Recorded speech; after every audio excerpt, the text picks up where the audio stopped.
His cheating didn't just break my heart, it shifted my entire life onto a different track.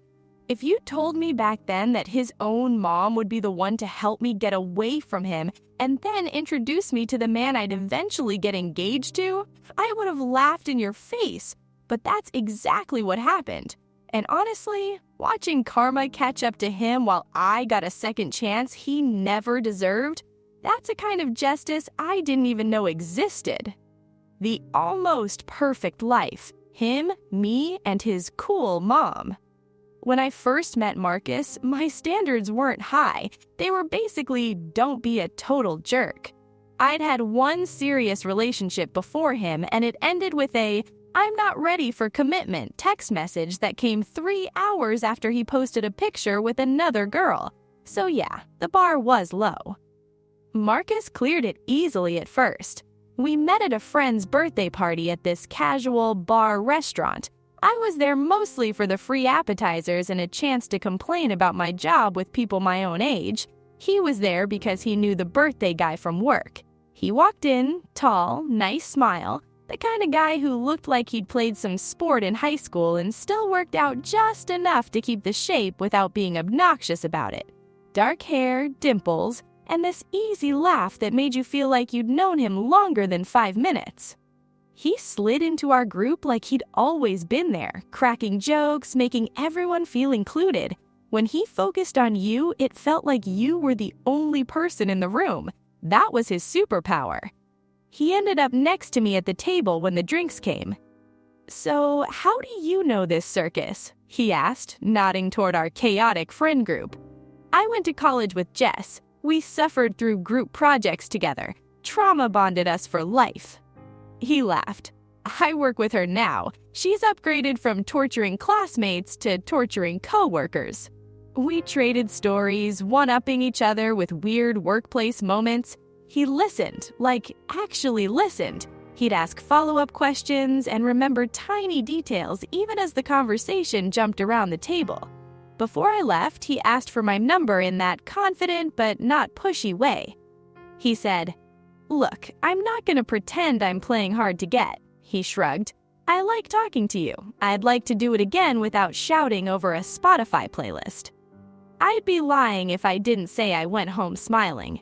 Our first few months together felt like a rom-com montage. Late-night drives with fast food and music too loud, inside jokes that made no sense to anyone else, deep talks at 2 a.m. about childhood stuff we'd never told other people. He called me his girl in front of his friends. He'd send me good morning texts, and he remembered my coffee order better than I did. And then there was his mom. Meeting the good MIL. I met his mom, Sandra, about 3 months in, which already felt like a good sign. A lot of guys keep you away from family if they know they're not serious. Marcus was the opposite. One day he said, "My mom wants to meet you." And when I say wants, I mean she's been bugging me non-stop. "You free Sunday? She's cooking."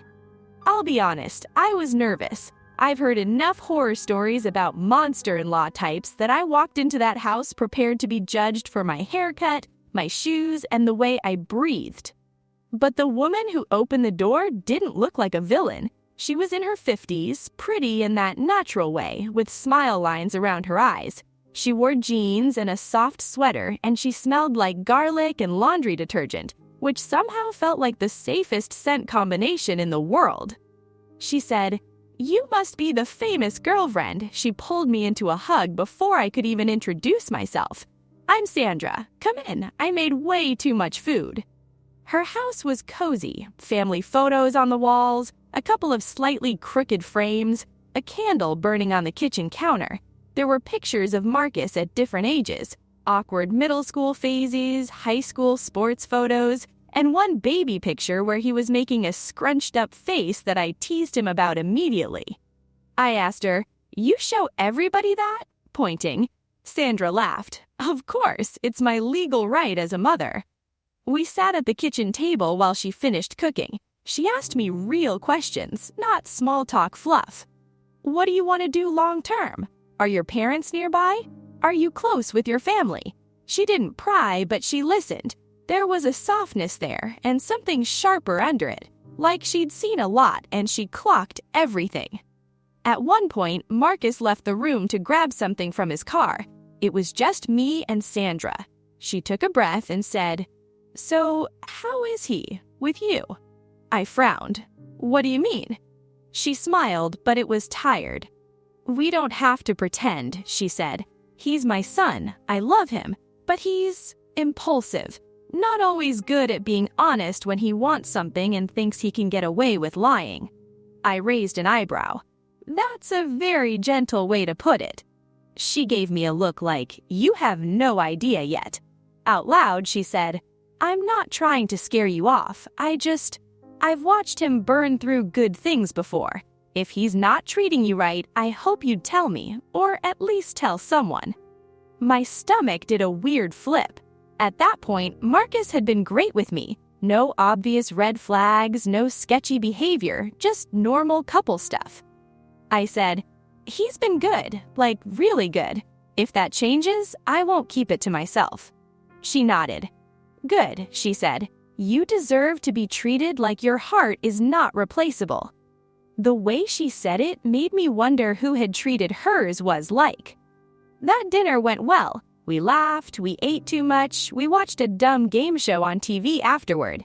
On the way home, I told Marcus, "Your mom is awesome, like unreasonably awesome." He smiled. "She had to be. She raised me." "Yeah, she did. And she warned me about you."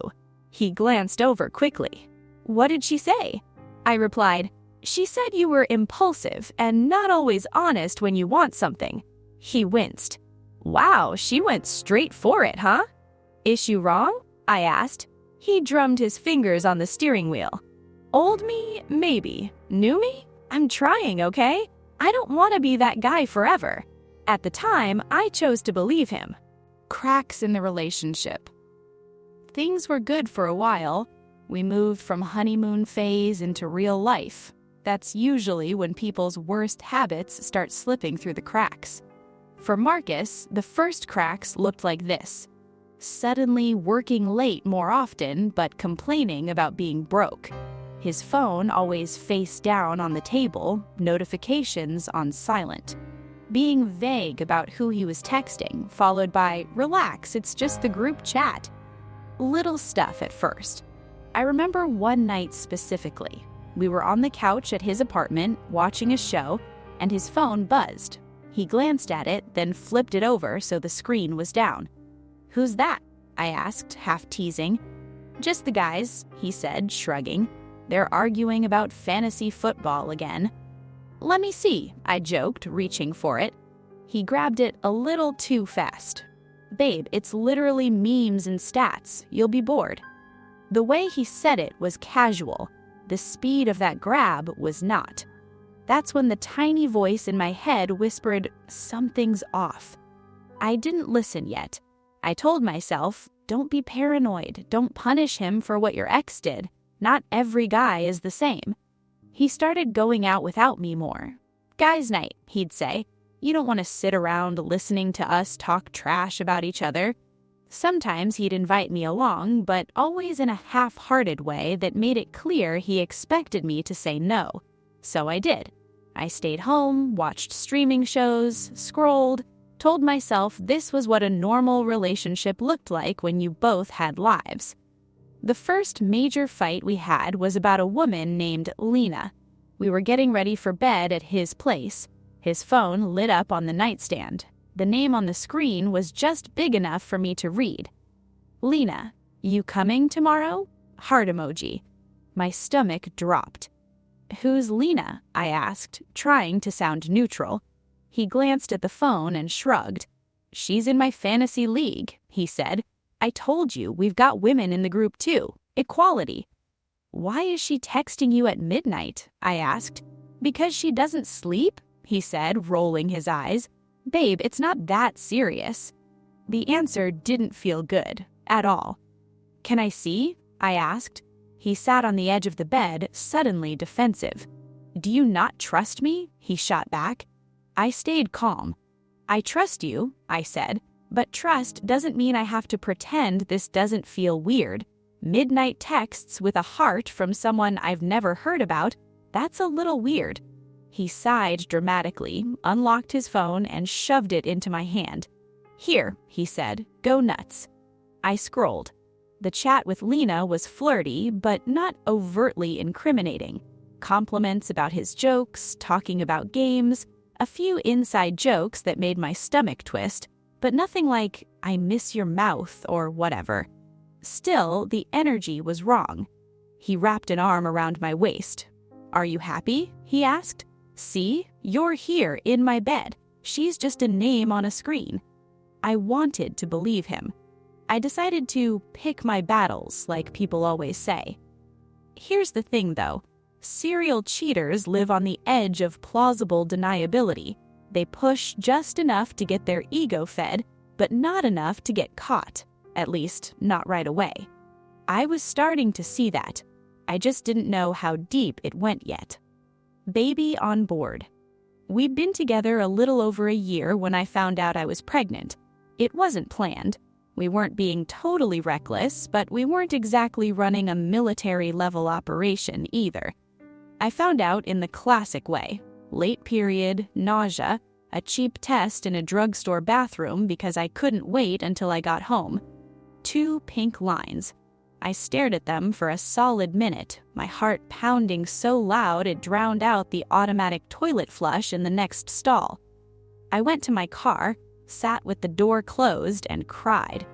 Not because I didn't want the baby, exactly, because I was terrified. Terrified of what this meant for my life, my job, my body. Terrified of what it meant with Marcus.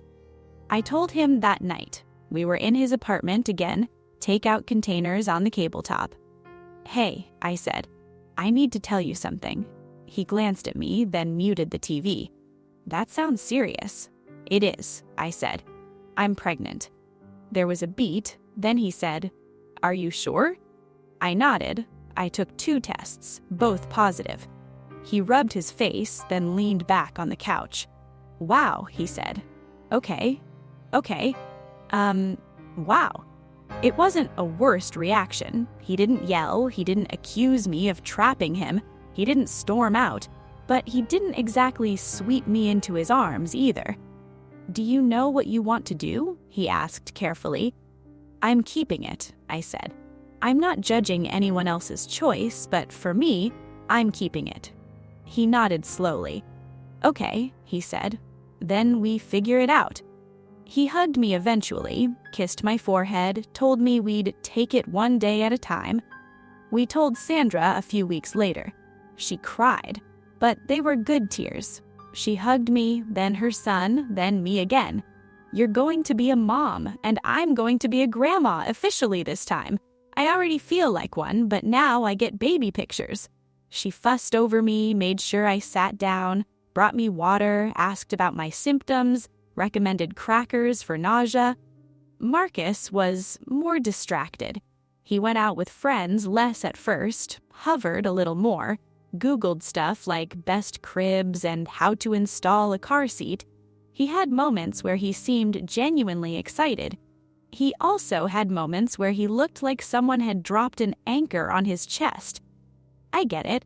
Becoming a parent is scary. But there was something else, something restless in him that didn't quiet down even as my belly started to grow. I remember one night when I was about 5 months along. He was scrolling on his phone in bed. I was half asleep. I caught a glimpse of a DM thread as he swiped. A woman's profile picture, flame emoji, laughing emojis. My heart stuttered. Who's that? I asked, trying to sound neutral. He glanced at the phone and shrugged. She's in my fantasy league, he said. I told you, we've got women in the group too. Equality. Why is she texting you at midnight? I asked. Because she doesn't sleep? He said, rolling his eyes. Babe, it's not that serious. The answer didn't feel good, at all. Can I see? I asked.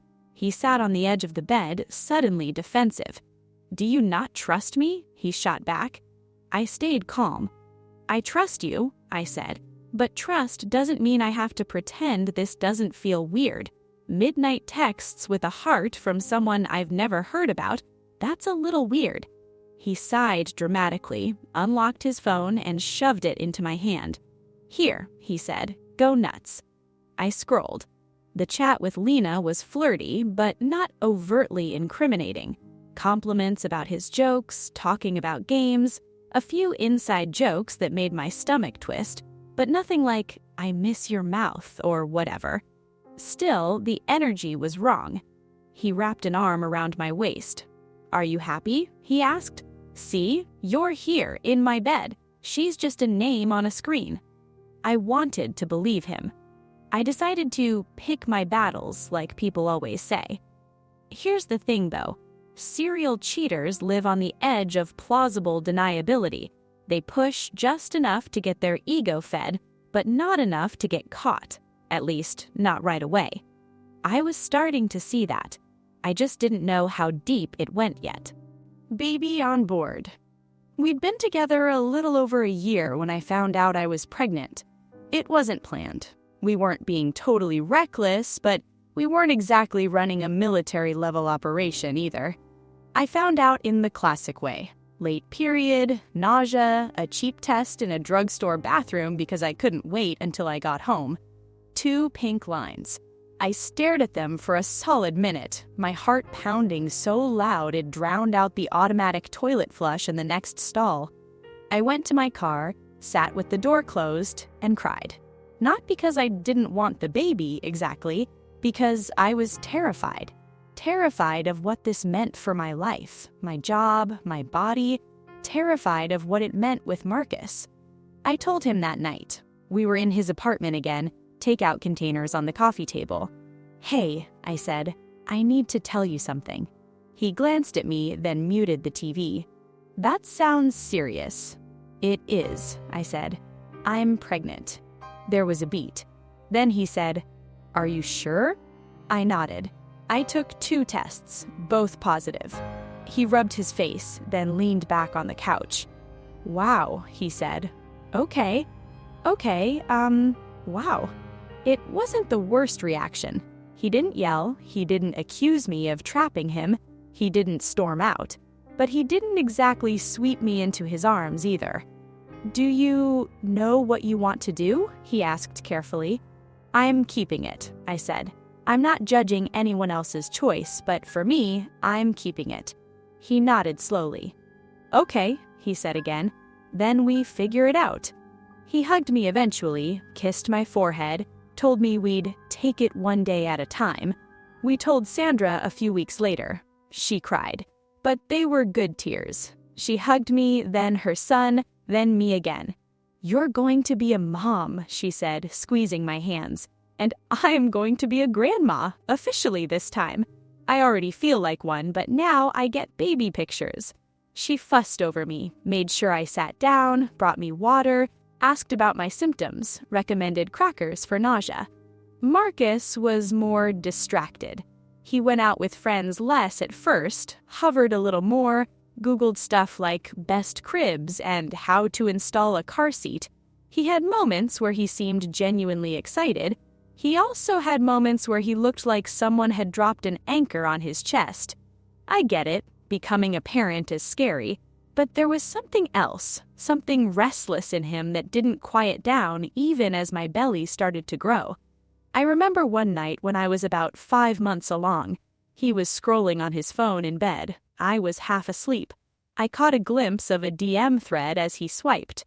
A woman's profile picture, flame emoji, laughing emojis. My heart stuttered. "Who's that?" I asked. He locked his phone immediately.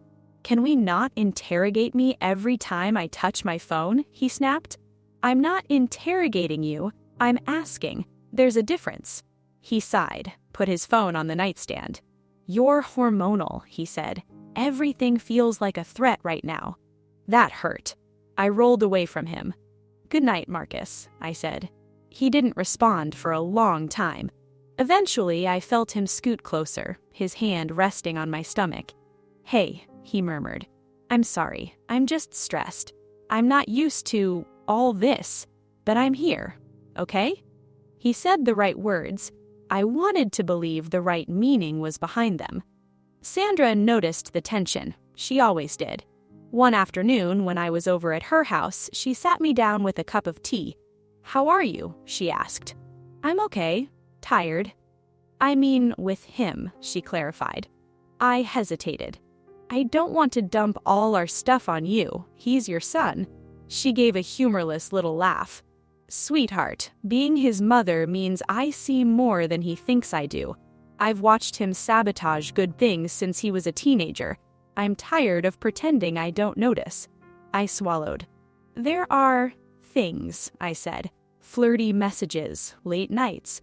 Nothing I can definitively prove is cheating, but enough that it keeps me up at night." She closed her eyes for a moment, like she'd been expecting this. "Of course there are," she said quietly. "So what do?" I asked. "I'm pregnant with his kid. I don't want to be a single mom if I don't have to be, but I also don't want to raise a child with a man who can't keep his word." She reached across the table and squeezed my hand. "You do what's best for you and that baby," she said. "And if that means walking away one day, you walk. You won't be alone, not as long as I'm breathing." She said it so firmly that it stuck in my bones. At the time, I thought it was just a comforting line. Later, I realized it was a promise. The truth finally shows up. Our son was born on a rainy Tuesday. Labor was long, messy, painful, everything they warn you about and then some. Marcus was there. He held my hand, freaked out when he saw the epidural needle, cried when our son finally came out and let out that first scream. He took a million photos, sent them to friends and family, posted a "welcome to the world, little man" story that made it look like we were the perfect little new family. For a while, it felt like maybe this would be the thing that grounded him. He changed diapers, he did midnight bottle feeds, he danced with the baby in the living room when I was too exhausted to move. We were both drowning and bonded in the chaos. But cheaters don't change because life events scare them straight. They change when they face themselves and decide to be different. Marcus wasn't there yet. Once the newborn phase started easing up, his restlessness came back. The first real, undeniable sign hit when our son was about 6 months old. It was a Friday night. I was at home with the baby. Marcus said he was going out with coworkers for drinks to celebrate a project finishing. "Nothing wild," he promised, "just a couple beers and back." "Okay," I said. "Don't get too crazy. We're both waking up at 6 a.m. anyway. That's just how he's built." He laughed, kissed my forehead, and left. I put the baby down, did dishes, scrolled on my phone, and eventually passed out on the couch, half watching some show. I woke up at 2:30 a.m. Marcus wasn't home. No text, no missed calls. I checked Find My, even though he hadn't talked explicitly about it being for checking up. We'd just used it before to see if the other was close enough to grab something. His location was no location found. He'd turned it off. My stomach churned. I texted him. "Hey, you okay? It's 2:30. Are you coming home?" No answer. I tried to call. It rang once, then went to voicemail. I sat there, shaking, every bad scenario running through my head. Car accident, drunk in a ditch, hospital? Or, the scenario I didn't want to admit I believed, he wasn't alone. At 4 a.m., the front door finally opened. Marcus stumbled in smelling like alcohol and perfume that definitely wasn't mine. "Hey," he slurred, "you're up." "Where have you been?" I asked, trying to keep my voice calm. He kicked his shoes off, missed the mat, and laughed. "Babe, relax," he said. "We went to Ray's place after the bar, lost track of time." "Why was your location off? I tried to call you." He waved a hand. "Battery died." I looked at the phone in his hand. "Your phone is at 63%, I said flatly. He blinked, then frowned like I'd betrayed him. "You're checking my battery now?" he snapped. "What are you, my parole officer?" I stood up. "No," I said. "I'm the mother of your child who was here alone all night while you disappeared, and who was worried you were dead or in jail." He rolled his eyes. "You're overreacting," he said. "Nothing happened. I was just hanging out. I didn't think I had to report my every move." "If nothing happened," I said, "then you won't mind handing me your phone." He froze. "There it is, the trust issue. I knew it was a matter of time before you turned into the paranoid girlfriend." I stepped closer. "I'm not paranoid," I said quietly. "I'm observant. You turned off your location. You didn't answer my calls. You came home at 4 a.m. smelling like a perfume I've never worn. If you want me to believe nothing happened, prove it. Show me." He stared at me for a long moment. Then he said, "No." And that was the truth. Not whatever was or wasn't in the messages. The truth was in that no. I felt something inside me go cold. "Okay," I said, "then we have a problem." He scoffed. "You're gonna leave? You're gonna take my kid and go over one night out when you don't even know what happened?" I looked him dead in the eyes. "I don't need the details. I need honesty. And you just told me what I need to know." He crashed on the couch that night, muttering about how I was blowing everything out of proportion. The next morning, he acted like nothing had happened. I didn't. I called Sandra. She answered on the second ring. "Hey, honey, how's my grandson?" "He's fine," I said. "I'm not." She was quiet for a beat. "What did he do?" she asked. I told her everything. The late nights, the flirting, the shut-off location, the 4 a.m. entrance, the denial, and the no when I asked to see his phone. She wasn't surprised. She sounded tired. "Of course," she said softly. "Of course he did." "I don't know what to do," I admitted. My voice cracked. "I don't want to make my son grow up in a broken home, but I also don't want him to grow up thinking this is what loving someone looks like." There was a rustling sound, like she was pacing. "You're not the one breaking the home, he is. And if I have to choose between enabling his behavior and protecting you and that baby, I'm not choosing him again." Her words hit hard. "What does that mean?" I asked. "It means," she said, "this time I'm not going to stand on the sidelines while he ruins someone else's life. I'm done just being the mom who sighs and cleans up the mess afterwards." She took a breath. "Come over tomorrow, just you and the baby. We'll talk." I had no idea that "we'll talk" was the beginning of her revenge plan, and that it didn't end with just getting me out. It ended with her helping me find someone who actually deserved the future Marcus always bragged about wanting, but never did the work for. Sandra didn't raise a perfect son, but she refused to let him keep ruining people's lives. And the day she chose me and my baby over him was the day karma really clocked in. I thought her support would just help me get away. I never imagined she'd be the one to help me build a better life with someone actually worthy of it. The talk that changed everything. When Sandra told me, "Come over tomorrow, just you and the baby," I didn't know what to expect. Part of me was scared she'd say something like, "He's a good man at heart, give him another chance," and I'd have to pretend I wasn't dying inside while she defended him. But that's not what happened. I showed up at her house mid-morning, diaper bag on one shoulder, baby carrier on the other, dark circles under my eyes. She opened the door before I could knock twice. "There's my favorite little man," she said, immediately scooping up my son with practiced ease. Then she looked at me and her expression softened. "And his exhausted mama."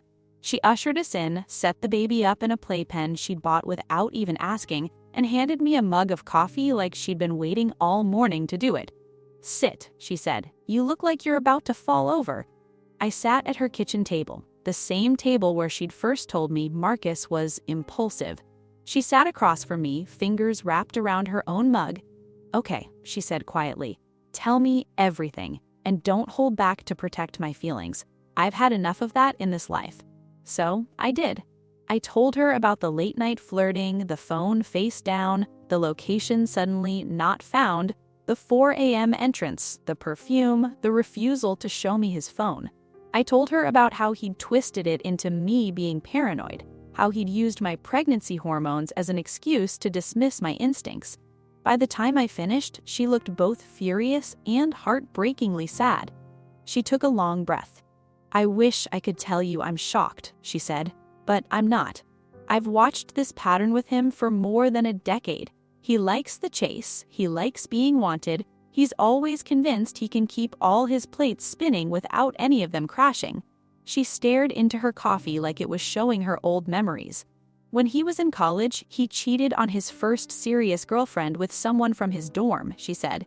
"She came to me crying and I told her it was a mistake, that he was still young, that he'd grow out of it. I wanted to believe that." She looked up at me. "Then there was another one and another. Each time he'd apologize, swear he'd never do it again. Each time I convinced myself this was the last time, because that's what we do for our kids, right? We believe in them until it hurts." I swallowed. "Did he actually ever change?" I asked. She gave a small, humorless laugh. "He got better at hiding it. That's not the same as changing." Her eyes went to the playpen where my son was gurgling at a soft toy.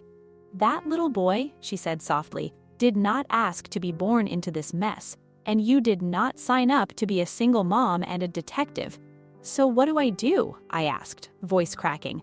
"I feel stuck. If I stay, I'm miserable and constantly waiting for the next betrayal.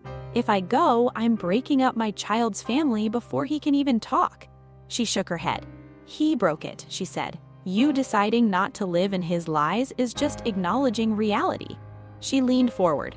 "I will not ask you to stay with my son," she said.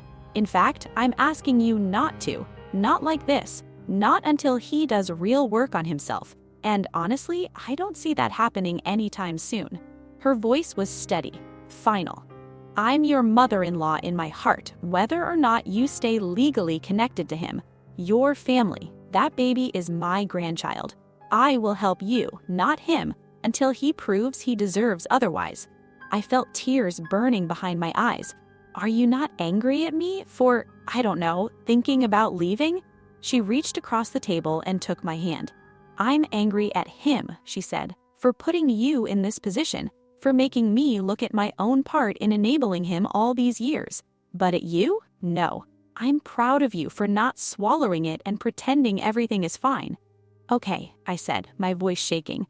"Then I think I want to leave." The words felt terrifying and freeing at the same time. She nodded like she'd been waiting for them. "All right, then we make a plan." Planning the quiet exit. Sandra didn't go scorched earth, she went strategic. "Don't just blow up and walk out without a plan," she said. "That's what he expects from people. Chaos, drama. He knows how to handle that. What he doesn't know how to handle is someone calmly stepping out of his orbit." We spent that afternoon going over basics. What I made at my job, what my current lease looked like, how much I had in savings. Spoiler, not much. What kind of help I'd actually accept. "I'm not letting you do this alone," she said. "If you're willing, you and the baby can stay here for a while. We'll clear out the guest room. I'll help with childcare when I can." "Are you sure? He's your son. Won't that make things worse between us?" She shrugged. "Things are already broken between us. Maybe this is my way of finally choosing what's right over what's comfortable." We agreed on a rough timeline. I'd quietly gather my important documents, birth certificates, my work stuff, baby's paperwork, set aside a little cash from each paycheck in a separate account he didn't know about, talk to my job about possibly adjusting my hours or working from home more once I moved. Sandra, on her end, would start emotionally detaching from Marcus's excuses, stop giving him money or covering for his long nights with made-up stories, and prepare to have an ugly conversation with him when the time came. "Do you want me there when you tell him?" she asked. "I don't know yet," I admitted. "Part of me wants witnesses, part of me just wants it over." "You don't have to decide today," she said. "But know this, if he tries to twist it and make you the villain, I will set him straight." And she meant it. In the weeks that followed, I lived a double life.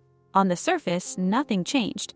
I still slept in the same bed, still made dinner, still took pictures of our son and sent them to Marcus and Sandra. Underneath, I was already halfway out the door. It felt awful and necessary at the same time. Marcus noticed something was different. One night he said, "You've been distant, everything okay?" I almost laughed. You tell me, is everything okay? He looked uncomfortable. Look, about that night, he said, I told you nothing happened. I needed a break. Being a dad is a lot. Being a mom is a lot too. You don't see me turning off my location and disappearing until sunrise. He looked away. I'm trying, he muttered. No, you're not, and I'm done pretending you are. He didn't realize then that I meant it literally. The breakup and the switch. It happened on a Saturday. The baby was at Sandra's for babysitting, which was actually just her giving us space to have it out without a tiny witness. Marcus came home from errands, smelling suspiciously like cologne he didn't own when we met. I was sitting at the kitchen table with a small stack of boxes nearby. He frowned when he saw them. "What's this?" he asked.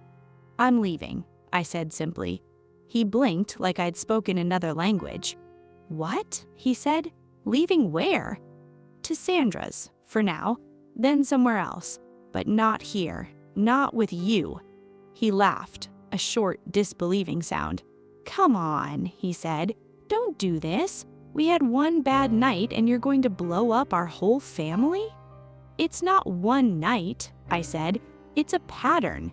It's the way you make me feel crazy for seeing what's right in front of me. It's the way you'd rather protect your phone than our relationship. I'm not doing it anymore." He shook his head. "So you're just gonna take my son and run to my mom's?" he said. "You think she's going to be on your side in this?" "Yes," I said. "I do." He stared at me like I'd slapped him. "What did you say to her?" he demanded. "The truth," I said. "Something you should try sometime." He paced, running a hand through his hair. "Wow," he said.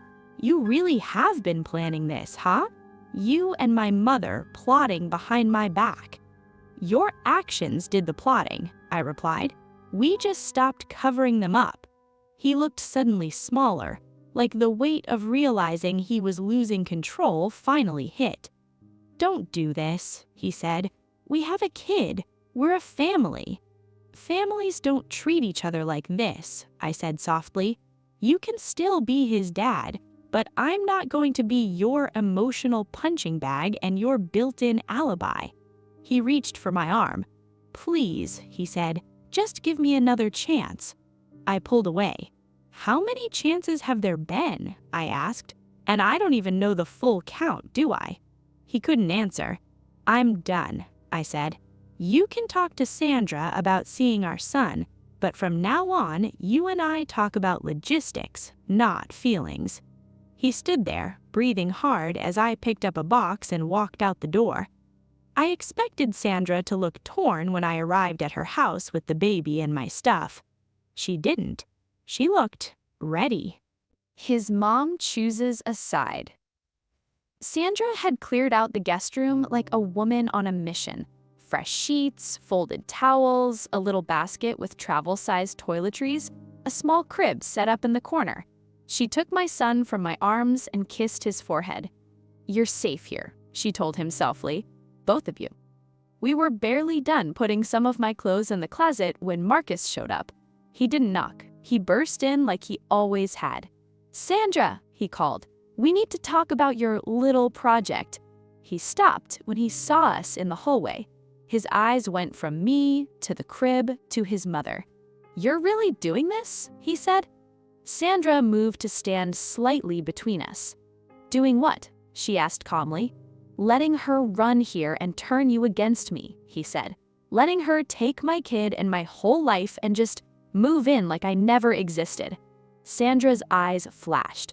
"She didn't run here," she said. "I invited her. I told her she would always have a place in this family, with or without you." His jaw dropped. "With or without me?" he repeated. "You're my mother." "And she is the mother of my grandchild," Sandra said. "And more importantly, she's a decent person who has tried very hard to make this work, while you have treated her and your relationship like something disposable." "You don't even know the whole story," he said. "You're just taking her word over your own son's?" She raised an eyebrow. "Oh, I know plenty," she said. "I know about Lena. I know about the late-night DMs. I know about the times you came to me in the past complaining that your girlfriends were too clingy when all they wanted was basic respect. He went pale. You snooped through my stuff? He asked. She shook her head. I didn't have to, she said. Women came to me. They were crying on my couch while you were out somewhere pretending you were the victim. He opened his mouth, then closed it. She stepped closer. I have covered for you more times than I can count, she said quietly. I have told myself boys will be boys and he'll grow out of it. But you're not a boy anymore, Marcus. You're a father, and you're still acting like a teenager with Wi-Fi and no supervision. He flinched. That's harsh, he muttered. What's harsh, she said, is watching you break good women and then expecting me to pat your head and tell they were crazy. I'm done. I won't do it again. Not with her, not with my grandson watching.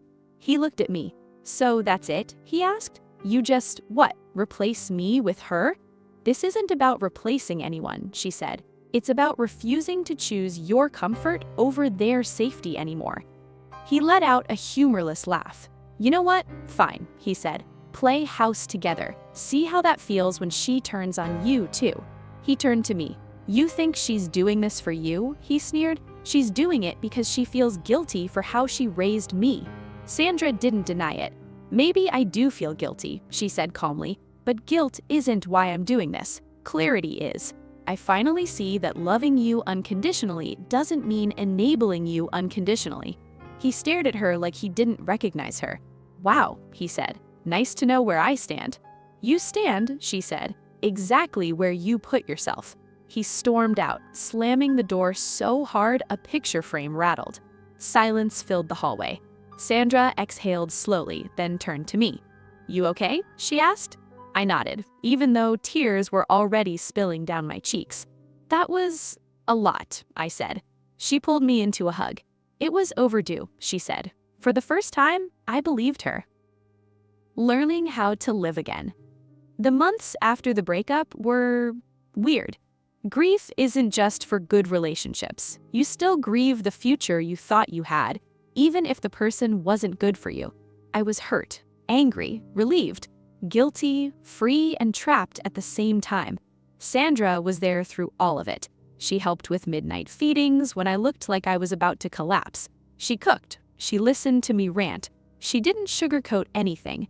Sometimes she said things like, I'm so sorry I didn't do this sooner. And I'd have to remind her that I was a grown adult who made my own choices too. The co-parenting situation with Marcus settled into something functional but cold. We set up a schedule. He had our son certain days, with pickups and drop-offs in public places at first. He was inconsistent. Sometimes he'd show up on time, trying to play the fun dad. Other times he'd cancel last minute with vague excuses. Once, he just didn't show up at all. Sandra ripped into him for that. If you can't be on time for your own child, then don't ever call yourself a father. He tried to rope her back into his side with guilt. You're supposed to be my mother. I am, she replied. That doesn't mean I approve of everything you do, and it definitely doesn't mean I'll take your side when you're wrong. He accused her of choosing me over him. She corrected him. I'm choosing what's right, she said. If you want to be chosen too, act right. Meanwhile, my life slowly reassembled itself into something that looked less like survival and more like living. I got better at managing work and baby schedules. I found small routines that made me feel human again. Morning coffee before the baby woke, a short walk in the evening with the stroller, dropping my son at Sandra's sometimes so I could shower without worrying about him crying. I wasn't thinking about dating at all. If anything, the idea made me feel nauseous. I'd fallen for charm and attention before. I didn't trust myself to spot danger in a handsome package anymore. But life has a sense of timing that doesn't care about your plans. Enter the better man. The first time I met Daniel, I was wearing a stained t-shirt, mismatched socks, and had baby spit up on my shoulder. So, not exactly my hottest moment. Sandra had to work late unexpectedly and needed to drop something off at the house. She texted, "My friend's son will swing by with it. Don't worry, he's safe. I trust him more than I trust most people in this world." I rolled my eyes at my phone. "Sure, Mom," I muttered affectionately. That's what everyone says before a Lifetime movie starts. Later that afternoon, there was a knock on the door. I opened it with my son on my hip. On the porch stood a guy in his early 30s holding a grocery bag and a folder. He had that normal guy who takes care of himself but isn't obsessed with his reflection look. Short, tidy hair, a simple t-shirt, jeans, sneakers. No flashy jewelry, no overpowering cologne. He smiled and it actually reached his eyes. "Hey," he said, "you must be your name. I'm Daniel. My mom works with Sandra. She asked me to bring this over." He held up the bag and folder. "Sorry I'm a few minutes late. Traffic was garbage." "It's fine," I said. "We're on baby time. Nothing is ever really on time anymore." He laughed. "I've heard that from every parent I know," he said. "Can I put these on the counter?" "Yeah, come in," I said, stepping aside. He walked in, took his shoes off without being asked, and set the items down gently. He glanced around, taking in the toys, the baby gear, the signs of a life in progress. "This is a nice place," he said. "Feels lived in a good way." "Lived in is a polite way of saying we always have at least one laundry basket out," I replied. He smiled. The baby, being a tiny trader, reached for him. "Well, hello," Daniel said, immediately offering his hand for the baby to grab, not just diving in to touch him like some people do. "May I?" He looked at me for permission. That tiny gesture, asking, not assuming, stood out. "Sure," I said. He took my son carefully, supporting him like someone who'd been around kids before. "Hey, buddy," he said softly. "I'm Daniel. I brought paper and probably bills, so you'll learn to hate me later." I laughed. "First of all, mood. Second, you're good with kids." He said, "My sister has twins. Once you survive those two climbing you like a jungle gym, all other babies feel easy." We chatted for a few minutes. Nothing major, just small talk about work, the weather, the ridiculous price of diapers. Then he said, "I don't want to overstep, but Sandra talks about you a lot, in a good way. She's proud of you." I blinked. "She is?" I asked. He nodded. "She says you're strong as hell," her words, not mine, "and that you've been through a lot without turning bitter." Emotion caught in my throat. "I have my days," I said. "Yeah, strong doesn't mean you don't have days." He didn't press for details. He didn't ask nosy questions about my ex. He just showed up, did what he was supposed to, and left. When he was at the door, he said, "If you ever need anything fixed around here and Sandra's busy, I'm not far. I'm pretty handy with tools, and I work weird hours, so sometimes I'm free when normal people aren't." "Thanks," I said. "I'll keep that in mind." I didn't think much more about it. Then he started showing up more. Sometimes with Sandra, sometimes alone. Once with a toolkit to fix a loose cabinet door that had been driving me insane, but that I hadn't found time to deal with. Each time, he was consistent, on time, respectful, nice to my kid, not flirty in that gross, like, "I'm here to rescue you, little lady" way. Just decent. Sandra pretended to be casual about it. "Daniel's going to help me bring over some things," she'd say. Or, "Daniel offered to look at that squeaky door if you're home." But I saw the way she watched us when we all ended up in the same room. There was a softness in her gaze, a quiet hope. At first, I resented it a little. I was still processing the trauma of Marcus. I didn't want to be someone's project. Sandra picked up on that too. One night, after Daniel had left, she sat down next to me. "For the record," she said, "I'm not trying to shove you into a new relationship." "I know," I said. I don't trust my judgment anymore." She nodded. "That's fair," she said. "Just remember, your judgment now is not the same as your judgment before. You've been through fire. You're not the same person who fell for my son's charm the first time." She took a breath. "If you ever decide you want to open that door even a crack, I just want you to know there are men out there who think bare minimum is a personality trait." I thought about that a lot. From friendship to something real. Things with Daniel moved slowly, painfully slowly if you asked Sandra, perfectly slowly if you asked my nervous system. We became friends first. He'd stop by and help with odd jobs around the house. We'd talk while the baby played. I learned that he worked in IT for a hospital, that he'd stayed single longer than most of his friends because he didn't want to drag someone into his life just because he was lonely. He learned that his parents had divorced when he was little and that he'd seen firsthand what cheating did to families. He said, "I told myself if I ever felt tempted to cheat, I'd break up instead. I don't ever want to be the reason someone can't trust again." That hit me right in the chest. He never asked for the full story with Marcus. Bits and pieces came out over time, and he never made a face like, "Wow, you were stupid for staying." He said things like, "That must have been really hard," and "You did what you could with what you knew then." He treated my son like a person, not a prop. He didn't act like he was trying to be replacement dad. He was just present, kind, willing to read the same baby book 10 times in a row without complaining. One evening after he left, Sandra gave me a look. "What?" I said. "Nothing," she said, smiling into her tea. "Just, you laugh differently when he's here." "Don't start," I warned. "I'm not starting anything. I'm just observing." Truth was, she wasn't wrong. With Marcus, laughter had always felt a little like chasing something. His approval, his attention, his energy. With Daniel, laughter felt like breathing. Easy, unforced, no performance required. The first time I realized I might actually like him that way, I panicked. I texted a friend, "Is it too soon? Is it messed up that I'm even thinking about this?" She replied, "It's not too soon or too late. It's when you're ready, and from what you said, he sounds like the bare minimum and then some." Still, I held back. I wasn't going to make the first move. I'd chased enough men in my life.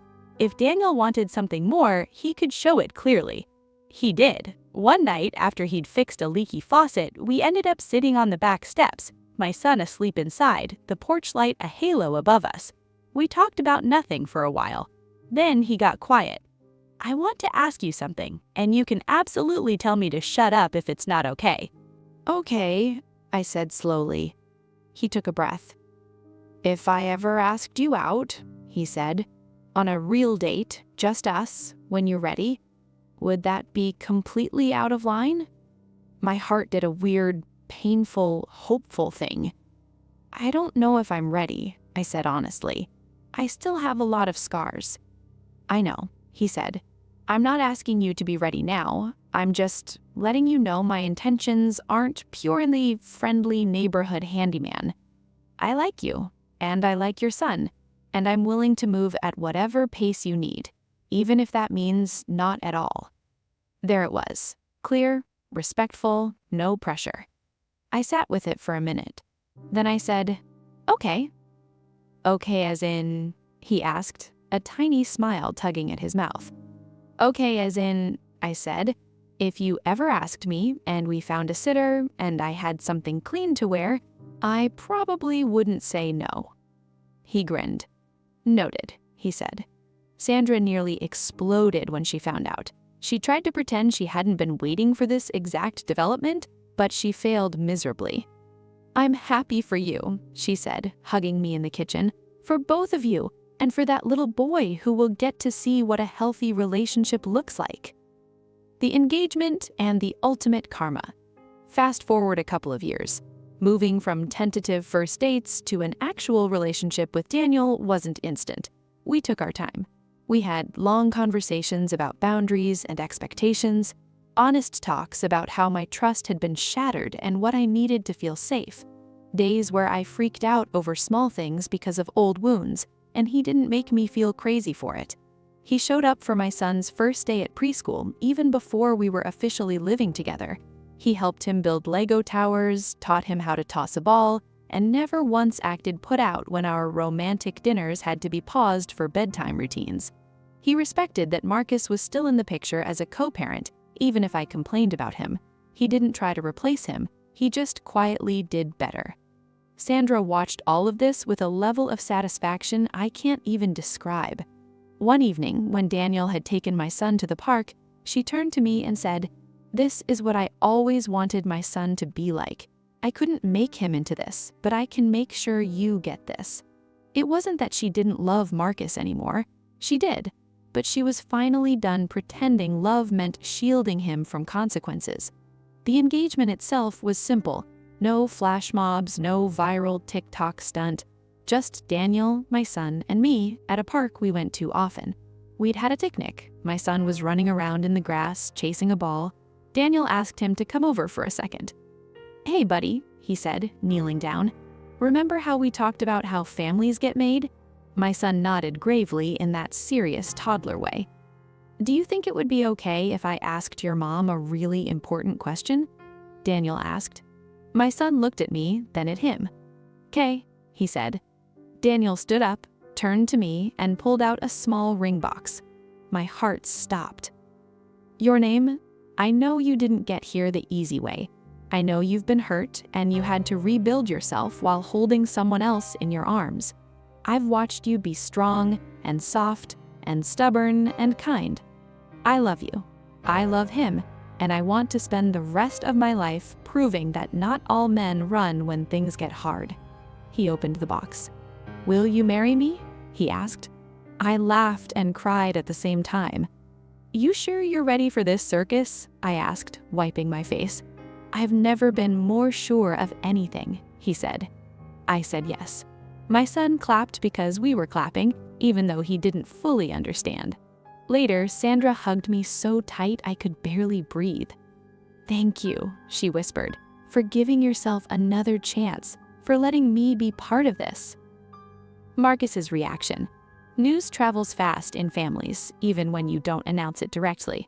We hadn't planned some big reveal for Marcus. He wasn't part of my life that way anymore. But he found out.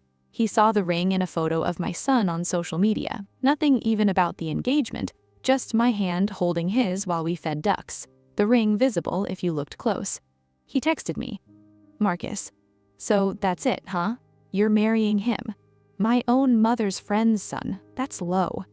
I thought about ignoring him. Then I decided I'd give him one reply and then let it go. Me. I'm marrying someone who shows up, tells the truth, and treats me and our son with respect. If that feels like an insult to you, maybe think about why. He took a while to answer. "Marcus, you turned my own mother against me." Me. "No, your choices did that. She just stopped pretending not to see them." He didn't reply after that. Sandra told me later that he'd confronted her too. "You're really going to stand there at her wedding? Smile like you didn't help fix this up?" "Yes," she'd said, with pride, because I'd rather stand next to a son-in-law who lives his values than a son who just talks about them. "Wow," he said, "guess I know where I stand." "You always knew," she'd replied. "You just thought I'd never say it out loud." He stopped calling as often after that.